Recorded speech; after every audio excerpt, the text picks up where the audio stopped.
Popcorn in the pan. It's been over 30 years, but for those who lived through the 90s, it seems like it was yesterday. A decade of great change, marked by technological transitions and a lifestyle very different from what we know today. The internet was still a mystery, cell phones seemed like bricks. Having a VCR at home was chic and a computer was a seven-headed beast.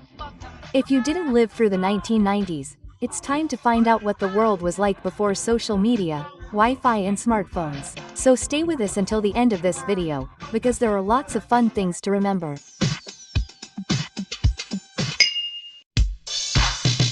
The 90s arrived after a decade of hyperinflation and economic instability.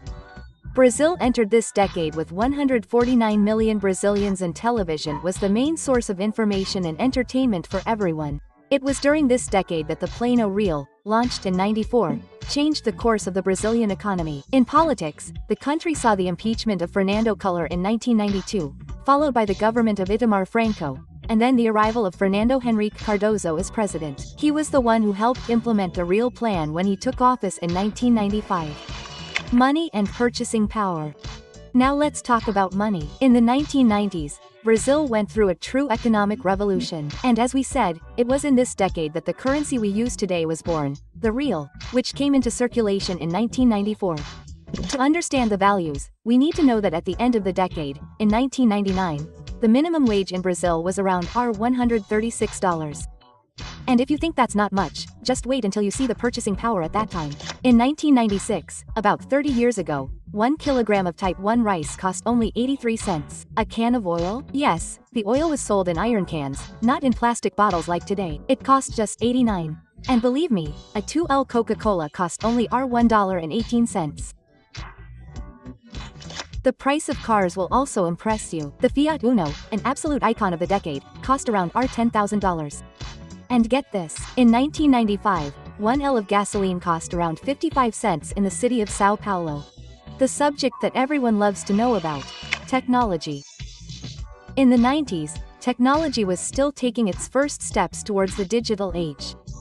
The internet was a ladder, noisy and so slow that you only had time to go get a coffee while the page was loading. Broadband would only arrive at the end of the decade, and even then it was a privilege for a few.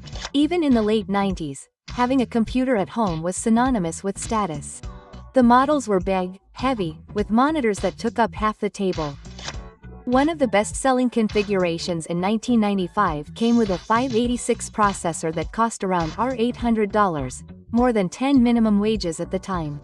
The use of 1 meg floppy disks or 700 meg CDs were essential to transfer data from one meter to another. Virtual chat was starting to win over young people. Programs like this one were used by everyone. And I can assure you that Wall's chat room was the most incredible thing ever. It was there that the first virtual dating relationships emerged, which was surreal by the standards of the time. It was also during this period that the ANOSes appeared, little shops full of computers where people would get together to play games or surf the internet, paying per minute of use. Cell phones were rare, you know. At the end of the decade, models like the Nokia 5120, which cost around 4 minimum wages, began to become popular. Having a cell phone was something so new that many people were embarrassed to answer a call in public. And if you were a teenager, forget it, kids and teenagers didn't use cell phones in the 90s. Oh, and speaking of phones, home phones were indispensable. And if you could get one with caller ID from your friend, you were the king of the neighborhood. And in the late 90s, stores started selling cordless models, and having one of those at home was very chic. School in the 90s.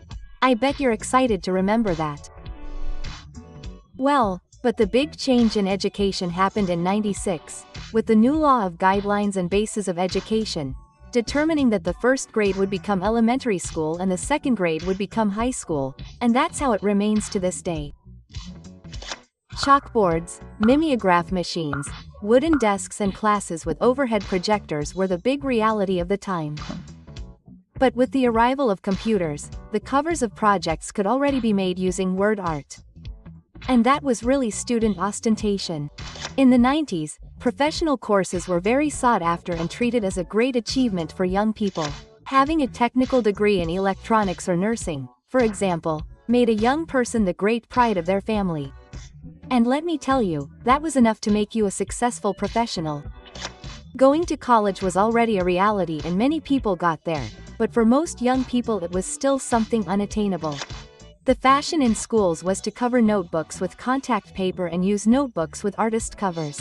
Among the school supplies, the eraser in the shape of a pen and the multicolored pens were an undeniable success. In addition, teenagers kept diaries where they would put clippings, write secrets, draw, schedule appointments, tests. In short, diaries in the 90s were used for everything.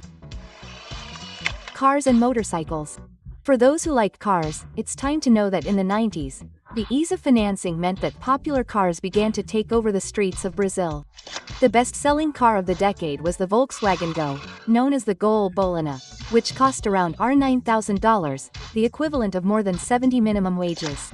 Slightly more sophisticated models like the Ford Versa could go for over $18,000.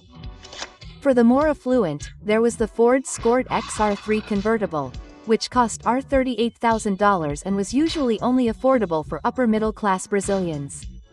The 1990s were a golden age for motorcycle enthusiasts in Brazil, but the Honda CG 125 was still the best-selling and reigned supreme, costing around $3,800. Interestingly, for a long time, driving under the influence of alcohol was seen as something common by a large part of the population.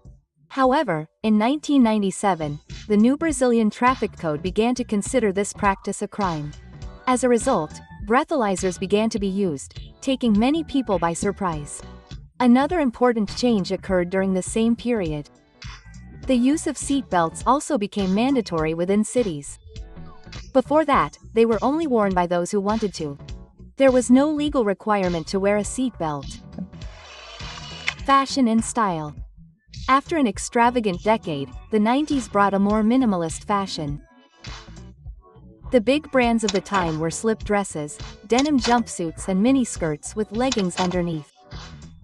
The slip dress looked like a silk nightgown with thin straps, and was the preferred nightwear for slim women. Denim jumpsuits worn by men and women were combined with a loose strap, creating a casual look. Mini skirts with leggings may seem strange today, but anyone who was a teenager in the 90s certainly wore them. As for accessories, chains attached to the neck, known as collars, were preferred by most.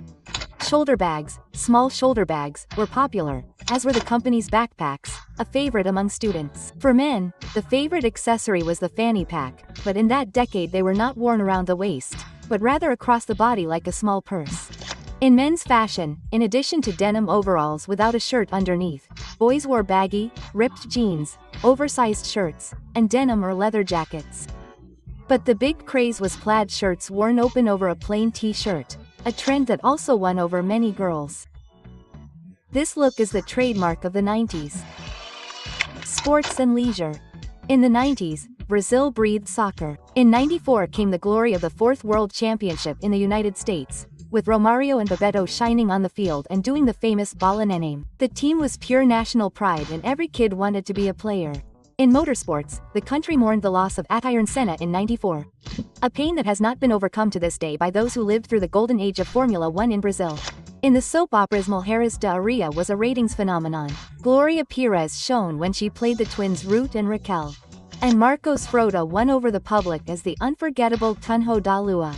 On the radio stations Evidências de Chitãozinho and Chororó, it was the most played song for 2 years in a row and is considered the biggest hit of the decade. And no one stood still with the Axé group. It's Chan, which won over children, young people and adults.